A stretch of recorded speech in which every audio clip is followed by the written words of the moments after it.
Adil said, "Yo, this book we have to shoot this book because this is our Shida Deus, our La and this is the movie that will bring us to Hollywood and open the door." And then, Jerry Bruckheimer is gonna watch the movie and we're gonna make Bad Boys. So he was already planning that, and I was like, Damn. "Yeah." He had like this master plan, and I And was he like, said, you said specifically Bad Boys? Yeah, "Yes." yeah. It was because the Bad Boys 3 was not made yet, and I was like, if we can direct the book the same way that it was written, and as you read the book, it was like City of God or La and we get the chance to go to Hollywood. And we knew also that Will Smith had, give the job for Pursuit of Happiness to an Italian director. We were like, okay, so maybe, we go there, we ask Bad Boys 3 if nobody made it yet, and who knows, maybe Will's gonna give it to us. So That's that was insane. You have incredible manifesting powers, Adil. Welcome to Growth Untold, the podcast where we dive into thoughtful conversations and insightful discussions with world-class people, all with the aim of inspiring, educating, and empowering our listeners. We are thrilled to have you here with us on this exciting journey to explore the diverse stories and the ideas that have the power to shape the world for the better. Welcome to Growth Untold, the podcast.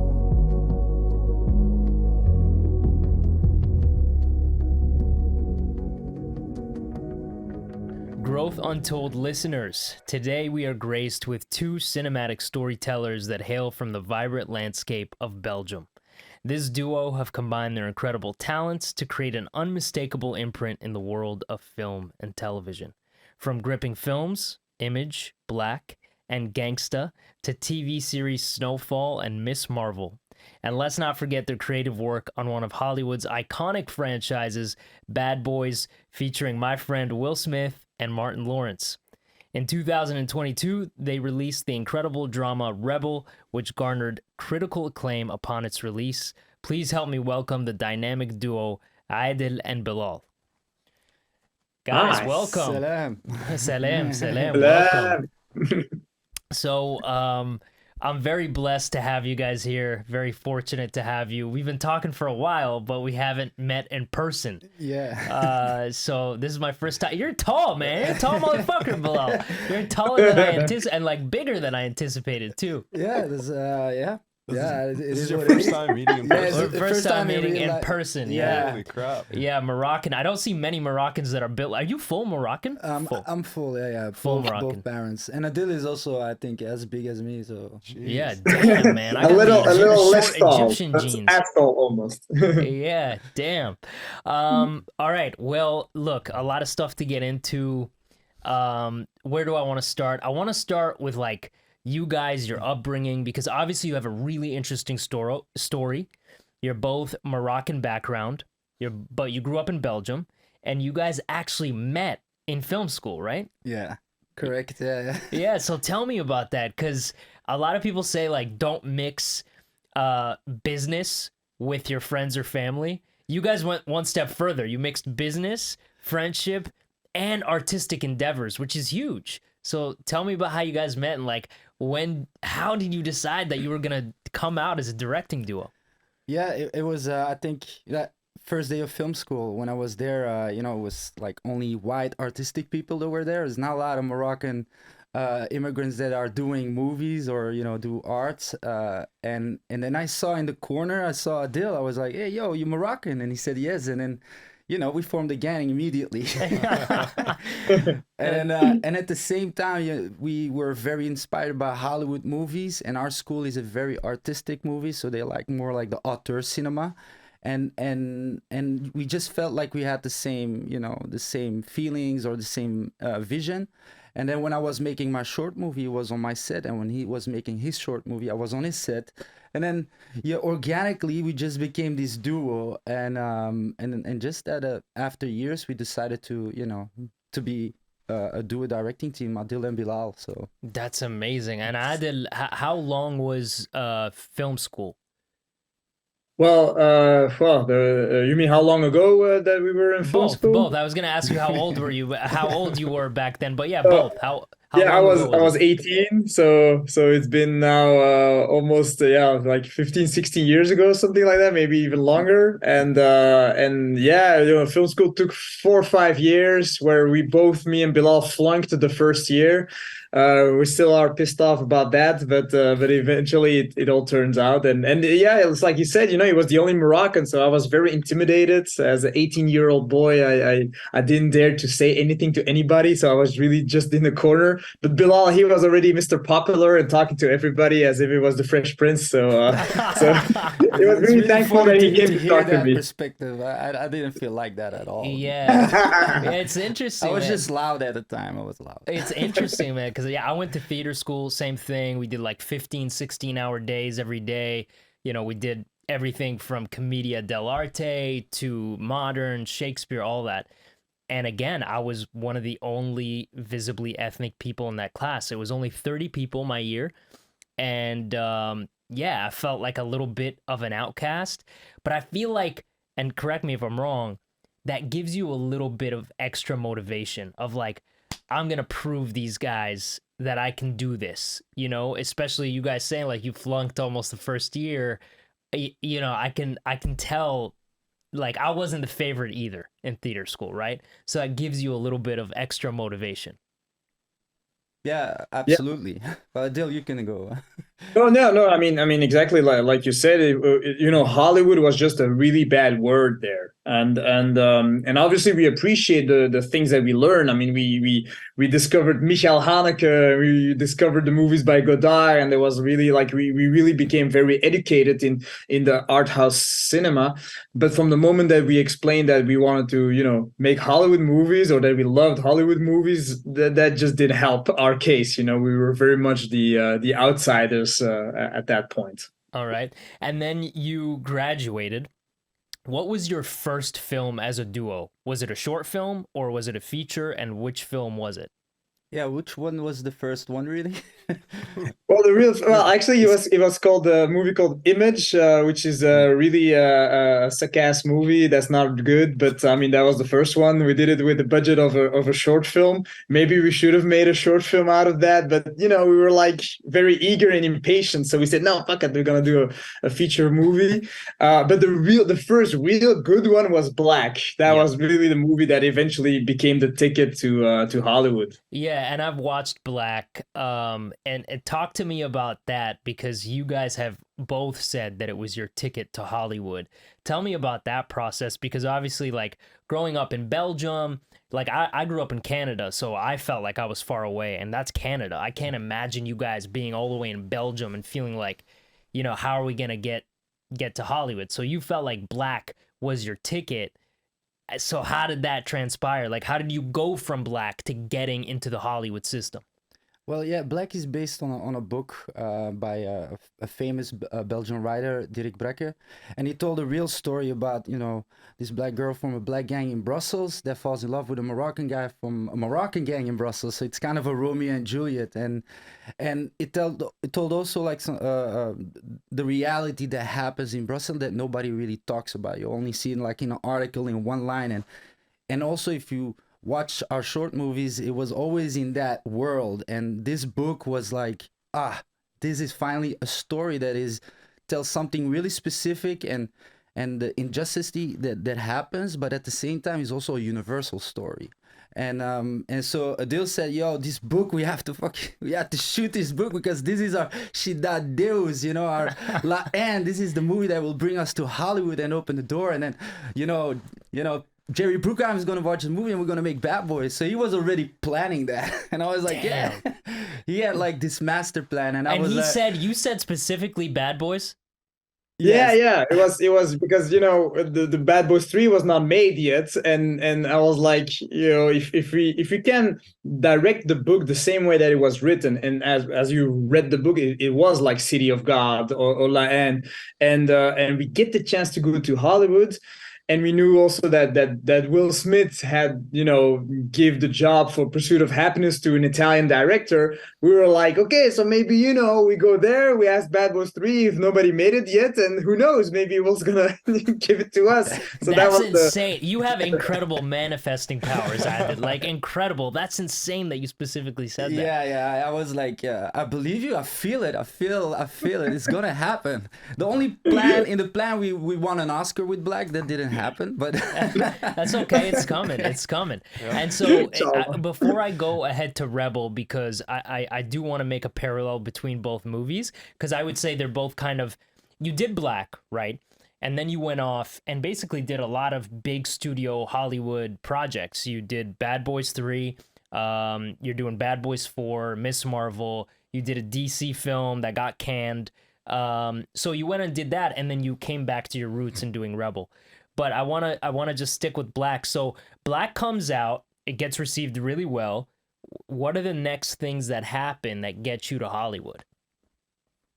Well, the first time that we got a phone call from an American manager, that was already like a dream come true. Because some people had seen that in LA, and yeah, you get the phone call. There's like Beverly Hills, and you pick up the phone, and it's like an American voice. So it's like, oh shit, it's as if you're listening to a movie, and they asked us, like, they love Black. They asked us what we wanted to do in the future, and we said big Hollywood action movies. And then they said, okay, great, you want to come to LA, but we didn't have no money to go to LA, so instead they came to Brussels for 24 hours, and that's where we had the deal made to work with them. It was Management 360, and then eventually the movie went to the Toronto Film Festival, where we had several agencies talking to us, and one of them was CAA. And the movie won a prize there, a Discovery Award for TIFF, and yeah, it's like the whole world of LA that opens, like everything that you dream about. We had meetings with executive producers, actors. We went to all the studios, and then it starts to roll. It's like all these projects are coming to us, and we were like, shit, now we're gonna really do something in Hollywood. So that's how it all started, basically. That's incredible, man. I gotta say, your guys' energy, it just beams success because it's so positive. And Alex and I have talked a lot on the podcast about, I've had ups and downs in Hollywood. I've had big moments, and I also have had some down moments where I haven't been as positive. And I've noticed that in moments where I've been negative and down on myself, that's when things aren't going well and things don't come to me. But when you're positive and you really believe it, like you guys said, like, we're gonna do Bad Boys, it comes to you. It really does. If you believe strong enough for long enough, I feel like the world really does give it to you. Have you guys felt that way? Have you had moments where you've been down, and how have you overcome those moments? Because you've obviously had each other to kind of hold each other up. Yeah. The fact that we were two, that makes a big difference, because every time somebody's down, somebody's up. So you have this constant force of somebody who's like, let's go, let's not give up, But I think like the biggest or the time that I had most difficult time, it was actually when I was making Bad Boys, and like the biggest movie we ever made in our life, our first Hollywood movie, and the pressure just got too much, and you start to doubt everything you do, and it's like, if you fail, your life is gonna be done. And that's also when I realized, like, you pursue your dream, you pursue your career, but you have your real life, your family and friends. And that, at that moment, I realized that is the strongest power you have. It's your family and friends. And that's also where you have to be always focused on. Work is something that, your career is something that, it's a blessing, but you have to accept that when you make something and it fails, it fails. It's just the way it is. You have to keep going and pursue your career. You cannot give up. Yeah. And what about after? Because for me, like Aladdin, I had no problem locking in during Aladdin, and I was like, this is the biggest moment of my life. I'm getting to work with Will Smith, like, who I've looked up to my whole life. And I didn't really have a problem locking in and living up to the moment. but it was after where I fell. It was after, like, not getting the response that I felt I deserved. That's where I fell, and I felt like started doubting myself. And I started losing all the things that, like, made me successful. So for you, Bilall, it was during, right? It's during when those doubts came and stuff. But after, as directors, I know it's different too, because you got to go into post-production and you've got to, like, edit the film. You got to do all that. Were there any moments in between projects where you guys were like, oh my God, was this a one-time thing? Is it going to happen again? Like, did any of those thoughts happen? Or was it, Adil is like, no, man, we're going to do Bad Boys 17. Well, no, I think that right after Bad Boys, because, you know, the period of making it was so hard, and it was maybe one of the worst periods of our lives, you know, emotionally, that by the time the movie came out and it did well, we were all like, Alhamdulillah, we survived. Yeah.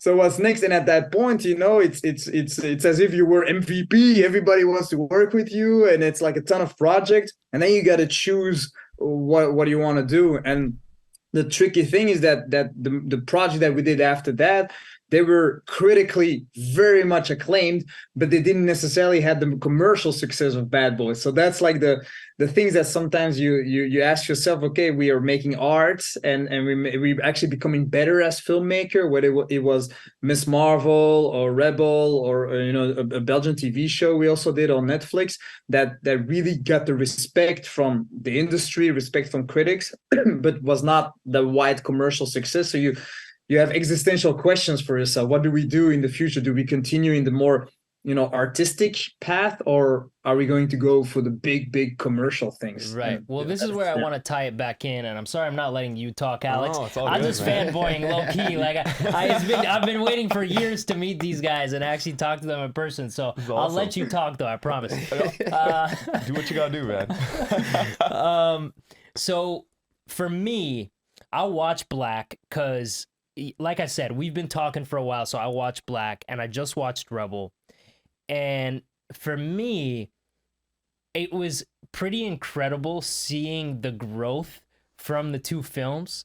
Like, I felt like you guys took everything you learned from the big studio films and kind of incorporated it into Rebel in a way. Because Black was really raw, but it was like raw. It was like two young directors who you could tell had a lot of talent and skill, but they were, you know, it was raw. And Rebel was raw as well, but watching it, I could tell you were starting to utilize some of those techniques, some of the, like, incredible shots in Rebel, man. Like, some incredible shots.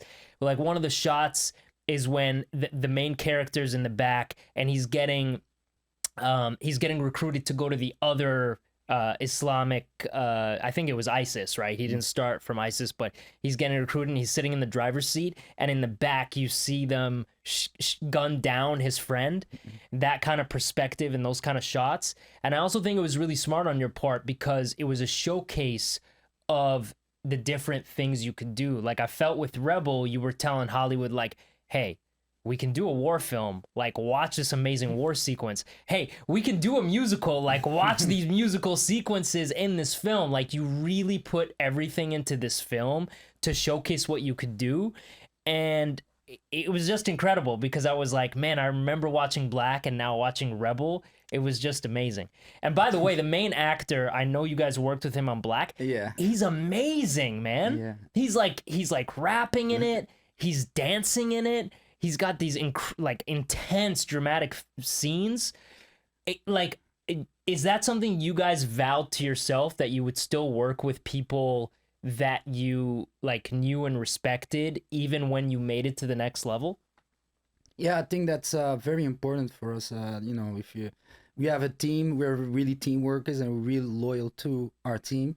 But at the same time, they're very talented people, and that's why and they understand the vision. So, you know, like Abu Bakr, we knew in Black he was a young guy. He was like 17, 18, and I saw him grow up throughout our career, and we knew that he had so much more to give, and so much talent that we didn't see yet. And that's why we were like, yeah, in he should be the main actor in Rebel, because he can do all of that. When he gave everything. He also like learned to drive the motorcycle, and he's a rapper himself, so he wrote also all the lyrics. We gave him the subject matter, and then he wrote it, and it was like, yeah, it was he's amazing. he's not just an actor, he's so much more, and that's what we thought we could really show in this movie Rebel. Yeah, and that scene, I don't want to ruin the film, but that scene. Oh, it's too late for that, man. Well, no, I haven't said it. That scene where he gives Noor the motorcycle for her to escape, essentially, like that's such a huge payoff, because it's almost like it's his one like give back to the world, you know, even though he's made this obviously grave mistake. Anyways, that's all I'll say about it. But I thought Rebel was amazing. I think that I think that incredible things will come out of that, and incredible opportunities, like I said, because you guys just showcased so much in it. I want to shift a little bit and talk about your heritage, your background, where you come from. That's obviously really important, because this podcast is all about showcasing diversity and, you know, different backgrounds. And I'm also Egyptian, North African, like you guys. You guys always find a way, I mean, even in Miss Marvel, to really champion Muslim characters, you know, brown characters, North Africans, Arabs. Why is that so important to you to do? Is it because of your upbringing? Like, is it because you were close to your religion growing up? Is it because of your parents? Like, why is that so important to you? And are you finding it difficult doing it now that you've found success? You wanna? Well, I think for us, when we grew up in Belgium, we didn't really have a lot of movies or TV shows where there were people as main characters that looked like us, or Muslim characters. Or usually you would see an American movie where people that were Arabs or Muslim were just the terrorists or the criminals, or whatever. And I think that for us, it's very important to make personal projects where we recognize aspects of ourselves in the main characters. And in Belgium, we wanted to also just to give the chance to a whole generation of people that didn't give the chance to play in movies and TV shows to finally, you know, showcase their talent. So that's why we have a lot of people of Moroccan and African descent in our movies. And in terms of American movies, we gravitated more towards movies where African Americans were the main characters. You know, that's why we love the movies of Spike Lee, or that's why we love Bad Boys, the Bad Boys movies, because there's something relatable in the kind of struggle that is happening for the African American community in America, whereas, you know, the same for the African or Arab European community. And when we got the chance to work for Marvel, we thought, you know, okay, we want to be part of the MCU, part of Marvel, because it's the biggest in the biz after Bad Boys. But if we're gonna do that, we're gonna do that our way. And we were joking, like, you know, we're just gonna do a Muslim superhero, not knowing that there was actually one existing, which was Miss Marvel. And when we read the comics and her story, it just reminded of us, of me and Bilal, being Moroccan Belgians in a Western country, navigating as a teenager between those two worlds and not knowing where you belong. Same with, you know, Kamala Khan, a Pakistani American, or I can assume for you also, Mena, where you're, you know, Canadian, Egyptian. what are you actually? So yeah. I think it's always important to tell our story through our works somehow. And with Rebel specifically, you guys chose a subject matter that I found really interesting, which was the radicalization of Islam, right?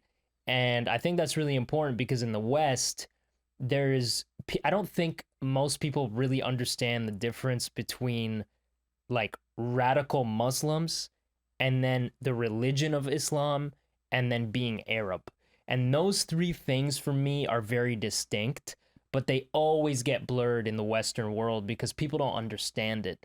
And even for me, like after 9/11, like people just assumed I was Muslim. People assumed all sorts of things. And I felt my life really change after 9/11 in a non-directional way, which was like, you know, just going through life. 9/11 made such an imprint on people, especially in America. And I think those things get really blurred. Did you do that? And especially now, you know, with what's happening in the Middle East, I think the story and the message of Rebel is so relevant right now. why did you guys choose specifically this subject matter and to write the story? Because you also wrote Rebel.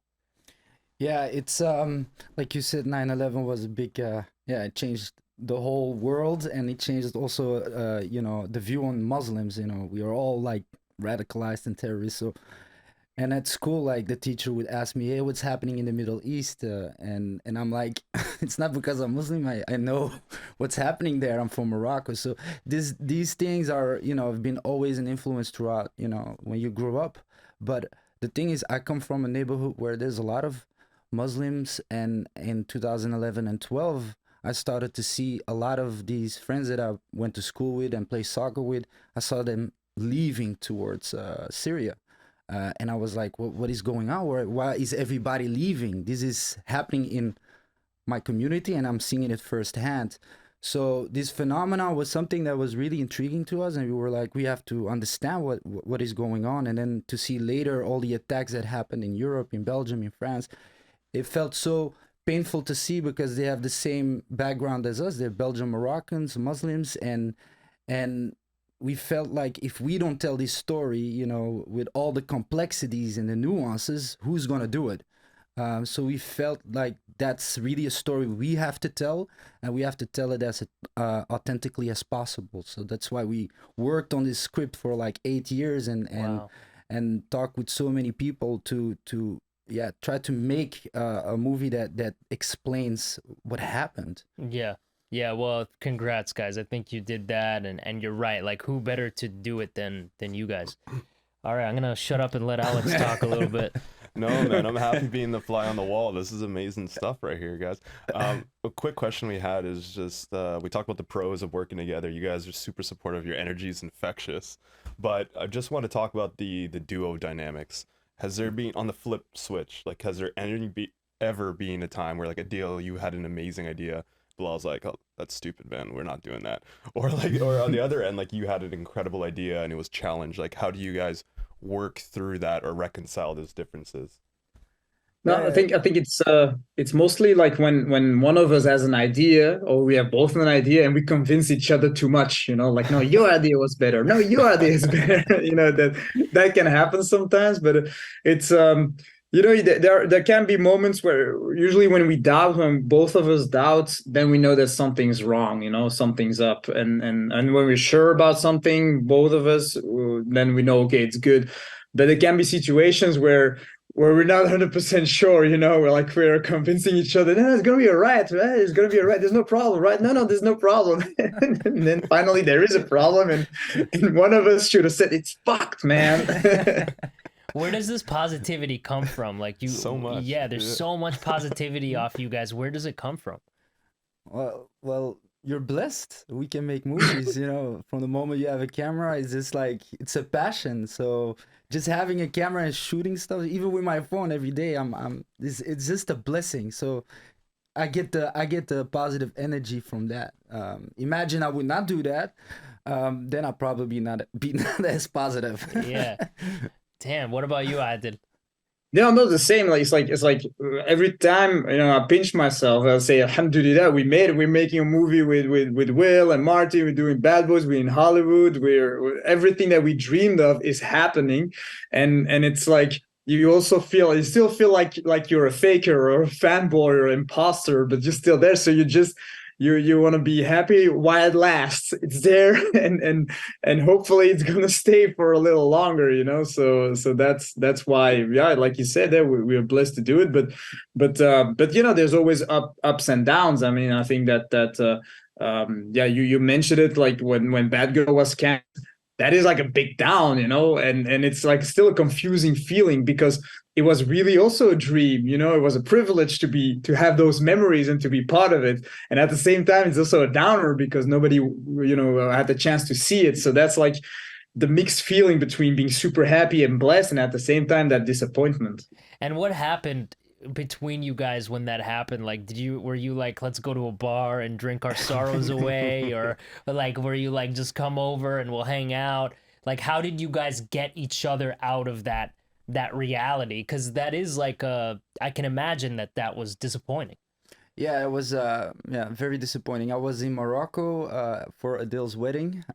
So Congratulations! yeah. By the way, that wasn't too Thank long you, ago, right? shukran. It's been like a year or something. You've been married? Yeah, Yeah. yeah. Yeah, Yeah, nice. so Congrats. we were in Morocco, and it was like the whole family was there, and I've seen family I didn't see for like 10 years, so it was really, you're with family, and it was his wedding. So getting that news, yeah, you're surrounded by good people, and that helps you not to go all crazy. But there was also Will Smith at the wedding, and we went to Will and we asked, yo, what do we have to do with this situation? And he said, don't go social media. Just Yeah. don't look, don't watch, just ignore. And basically what happened is I ignored really all all the news articles and what everybody was saying, and I was just staying with family in Morocco, back to the roots, and that felt really good. And at the same time, there was also a lot of support from the industry, people from Hollywood that were like texting us, on Instagram and on WhatsApp, getting all that support and love get you through that time. I just felt also really, really bad for the cast and the crew that worked really hard on it, and we felt that was something special in this movie, and we'll never show it. But there's also this feeling as a Muslim that you have to accept that's it's maktub. Life is like that. You cannot control everything. This was out of our control, and you have to accept that. And that helps us. I mean, just in life, it helps us a lot to go through these very difficult times. Yeah, God's will, right? Like that's a big thing in Islam and Christianity too, and a lot of other religions. Like just, what will be will be. Yeah, that's amazing. I know. What this mindset you guys have of just being super grateful, reflective, and positive? Like, I know Mena's already asked, and we're beating a dead horse. But where'd this come from? You guys seem like you're just so grateful. You have like your mama I made it moment was when you did Black.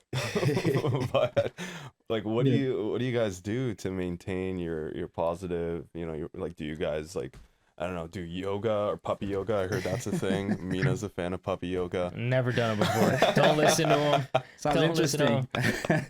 You work out, obviously, Bilal, right? Yeah, I work out. Yes. Yeah, I can tell. I try to do my best, but it's also really the believing.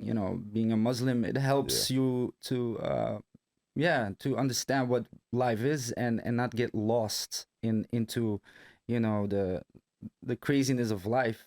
You stay centered, you stay also like very grateful. You have to like every day be grateful for all the things you have, and that's a reminder. That reminder keeps you keeps you grounded. And at the same time, also the education of my parents that are also Muslim and also educated me on how to be spiritually but also mentally, and I come from a very warm family, and I think that's been a big thing for me in life.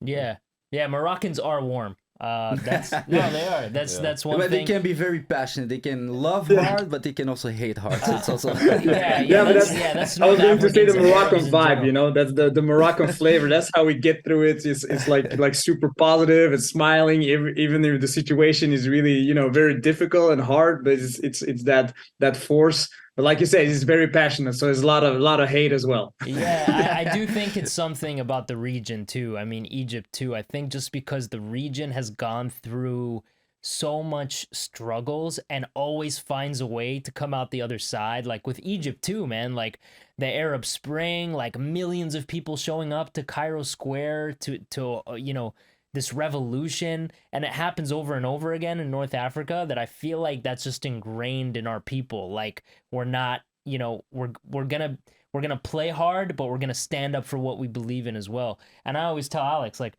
what I tell you, the secret sauce to life is gratitude and confidence, and those are two things you just touched on. All right, I want to talk a little bit about Hollywood expectations versus reality. Like two boys from Belgium, you obviously had an idea of what Hollywood was like before you ever came to Hollywood, and now you've experienced it for a few years, more than a few years. What's one thing or two things that stuck out to you that like you thought would be how Hollywood is, and then turned out to like not be that way at all, and you were like, oh shit, this isn't like that at all. Well, I think. Do you want to start with all? I was like, I'm going to Hollywood. We're gonna have all the money in the world now. Like, we're gonna have a budget, $100 million. You can do whatever you want to. No, not at all. Yeah.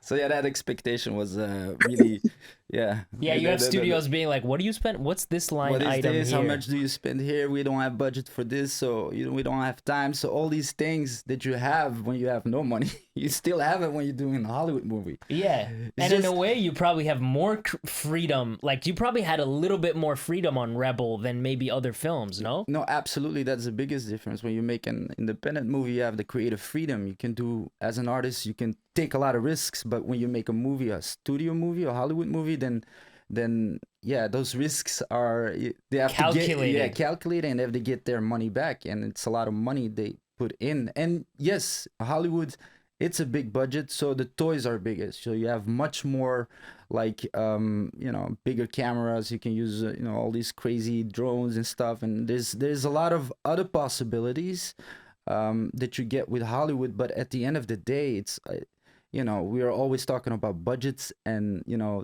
time and days, so it's the same struggle. Yeah. What about you, Adil? What's one of the things that you thought would be a certain way and didn't turn out that way?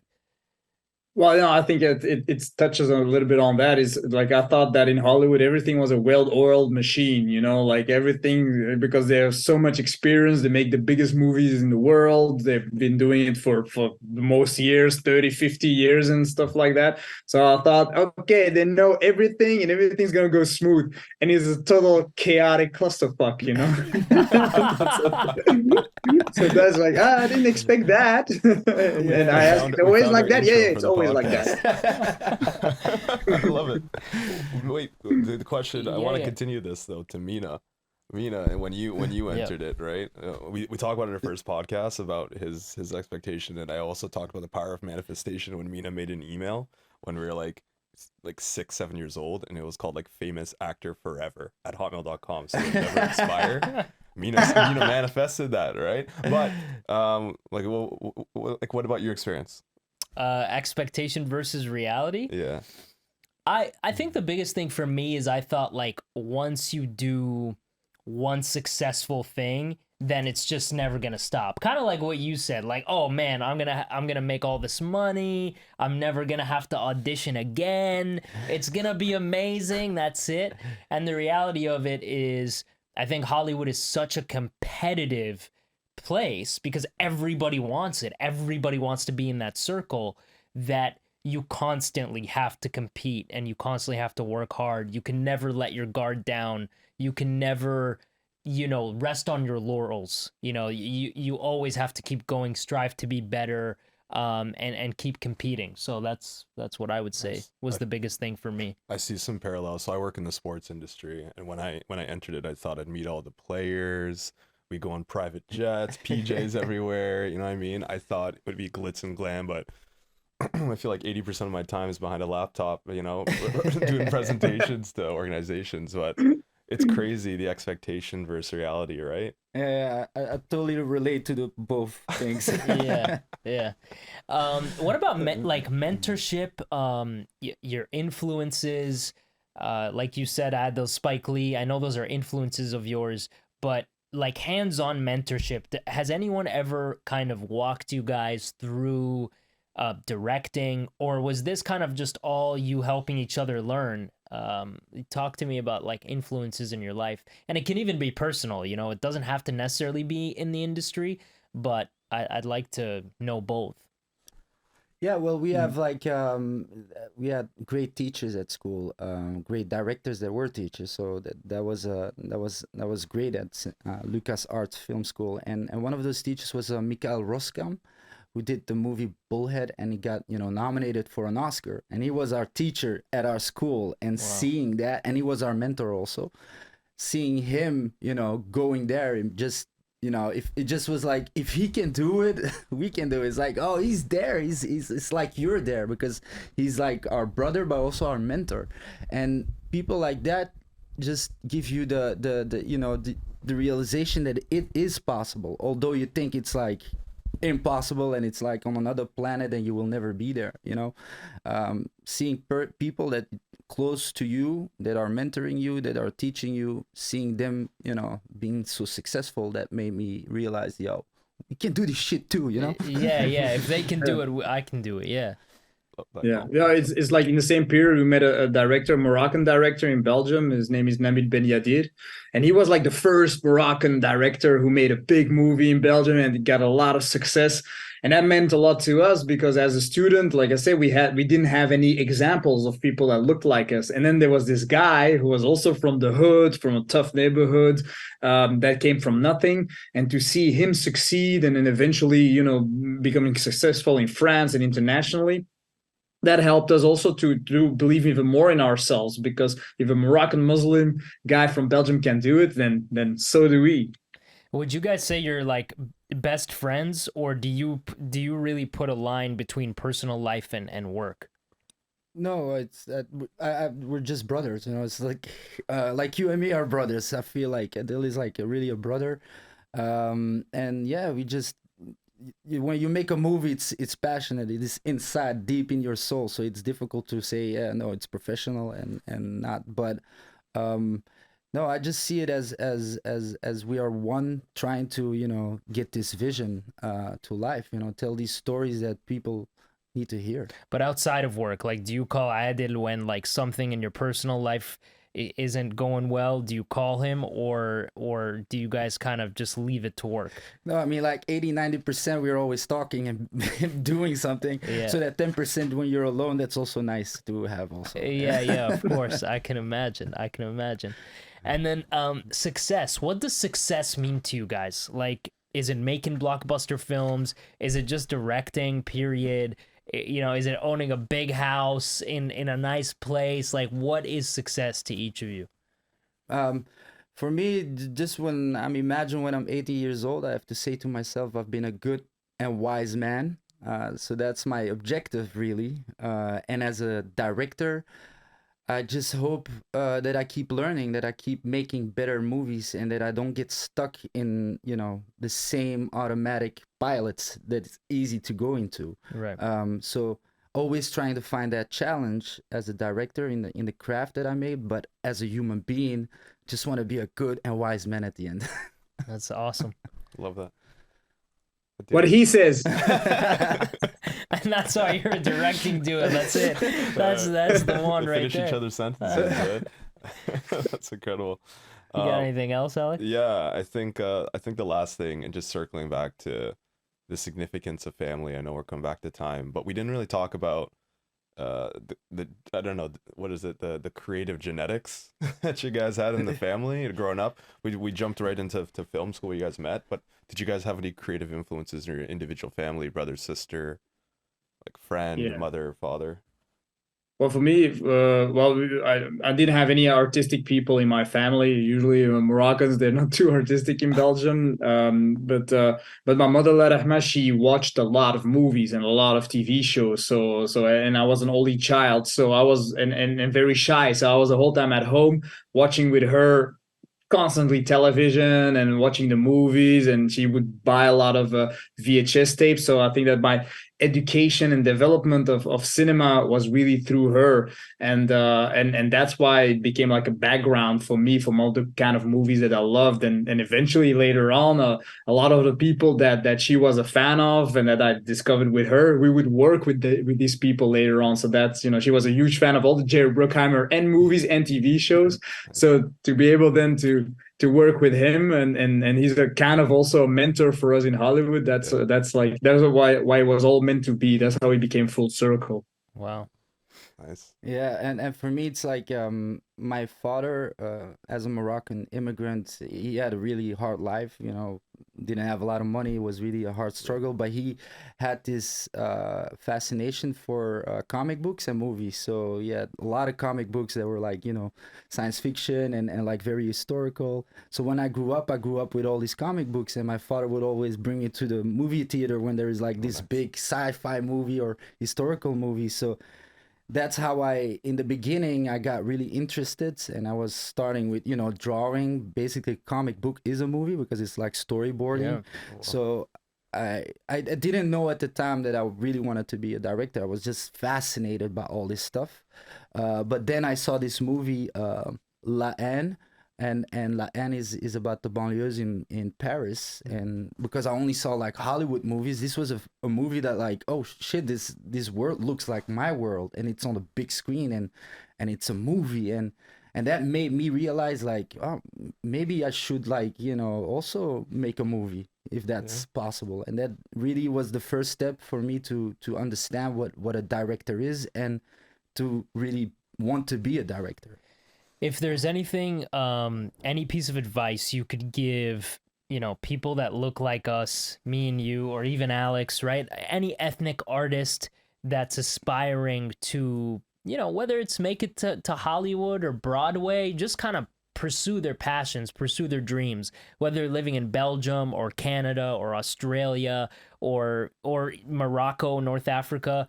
What piece of advice would you give them if it was one thing, whether it was about life or art or just pursuing their dreams? What would you say to them? Well, Adil, I would say, I would say go for it and make stuff, but also make mistakes so you can learn from it. So I think that's a big advice that we try to do. I mean, we didn't think too much when we were making our little short films. We just believed and we just went for it, and we made a ton of mistakes, while we were making those things. But that really helped us in growing and becoming better. Whereas sometimes we would see other students not make anything because they wanted to make something very perfect, and yeah, like perfection doesn't really exist in our job, even though we can pursue it. But that's the thing. You just like, you got to make stuff, and you got to know that you're gonna fail and go back up and continue after the failures, because it's gonna make you stronger. Yeah, exactly what he says. What he said. I knew it. I knew you were going to say that. I knew you were going to say what he said. This is why you're an amazing directing duo. Well, I think looking at your life, because the whole point of doing this podcast, for me and Alex, is to learn from all the incredible people we have on. And now that I've gotten to learn a bit more about you guys and your life, I would say, what I've learned is just go for it without a filter. Dream big. Like, you guys had this big dream, and you just went for it. You didn't like really have time, I don't think, to like doubt yourself or overthink it or like psych yourself out. You had these big dreams, and you were like, we're just gonna go for it and try to get better, and just focus on what we can do and what's in our control. And it happened for you guys. And I think also just meeting Bilall today in person, I wish you were here, but hopefully soon, inshallah. I think you're just beaming positivity, man. And I think that's so important. Such a good lesson for me, because there were times in my life where I was like that. I was super positive. Like when I first moved to LA and I first moved to Hollywood, I was so positive and I was so sure of myself, and I lost that a little bit, and now I have it back. But I think that's super important to remember, that don't let outside external situations or circumstances get you down, and even though things don't seem like they're on the up and up, just continue to believe in yourself and be positive. Like, just be positive and be gracious and control what you can control. That's what I've learned today from you guys. Wow. So thank you guys. I want to say thank you. I also want to say again, so proud of you guys. Truly, you're such an incredible representation for all of North Africa and the Middle East. And the fact that you guys haven't forgotten your roots, the fact that you're going back and doing films like Rebel, really shows me that our culture is in good hands with Adil and Bilall. Seriously, I think you guys are going to continue to do amazing things in Hollywood, but also keep representing North Africa, the Middle East, Islam. You're going to keep representing all these things in such a gracious way. So I'm truly blessed to have done this episode with you guys. Thank you again. Man, I'm honored to be here. Thank you so much. Thank you brother. very much. These words, Thank you. beautiful Thanks, words. guys. Thank you, brother. Thank you very much. Thank you. Thanks, guys. Thanks for tuning in and listening. Please subscribe, share, and join the journey of Growth Untold. Don't miss a single nugget. Hit that follow button now on Apple, Spotify, YouTube, and Instagram.